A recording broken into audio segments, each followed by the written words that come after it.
There's something about Israel that makes people uncomfortable, and it's not what they say it is. They'll point to politics, settlements, borders, and wars.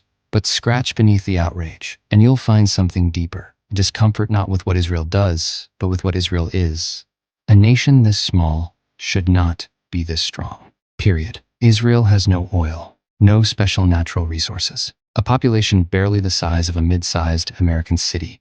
They are surrounded by enemies, hated in the United Nations, targeted by terror, condemned by celebrities, boycotted, slandered, and attacked. And still, they thrive like there's no tomorrow. In military, in medicine, in security, in technology, in agriculture, in intelligence, in morality, in sheer, unbreakable will.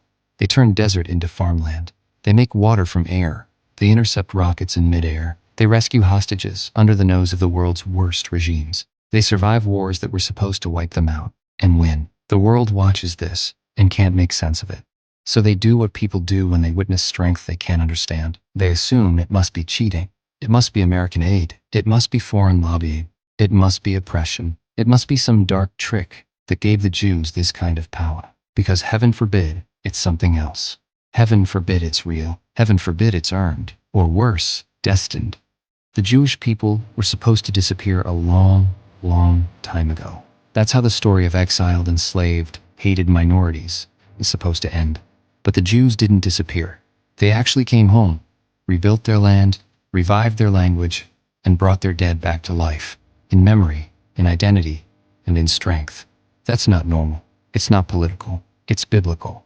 There's no cheat code that explains how a group of people return to their homeland after 2,000 years. There is no rational path from gas chambers to global influence. And there is no historical precedent for surviving the Babylonians, the Romans, the Crusaders, the Inquisition, the pogroms, and the Holocaust, and still showing up to work on Monday in Tel Aviv. Israel doesn't make sense unless you believe in something beyond the math.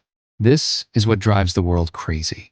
Because if Israel is real, if this improbable, ancient, hated nation is somehow still chosen, protected, and thriving, then maybe God isn't a myth after all. Maybe he's still in the story. Maybe history isn't random. Maybe evil doesn't get the last word. Maybe the Jews are not just a people, but a testimony. That's what they can't stand. Because once you admit that Israel's survival isn't just impressive, but divine, everything changes.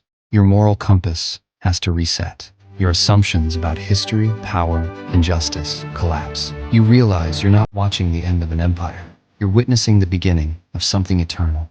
So they deny it. They smear it and rage against it. Because it's easier to call a miracle cheating than to face the possibility that God keeps his promises, and he's keeping them still.